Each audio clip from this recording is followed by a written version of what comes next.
დღეს წითელი პარასკევია. ეკლესიებში ამ დღეს იესო ქრისტეს ჯვარცმას, ჯვრიდან გარდამოხსნას და საფლავში დასვენებას იხსენებენ.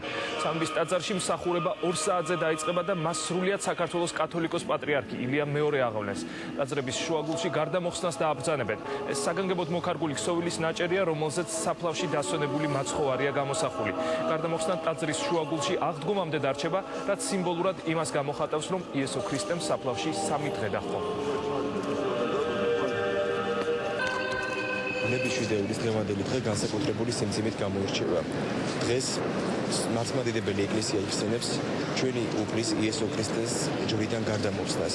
როგორც მოგეხსენებათ, მაცხოვარი ჯვარსაცვეს პარასკევს, რომელიც აისახა საცისკრო მსახურებაზე, რაჟებს ეკლესიაში წაკითხული იქნა სახარებებიდან მაცხოვრის ჯვარცმის ისტორია, შუა დღისას ჩატარდება მსახურება წუხრისა, რომელზეც შესრულდება უფლის ჯვრიდან გარდამოხსნა. ჯვრიდან გარდამოხსნა და საფლავად დადება.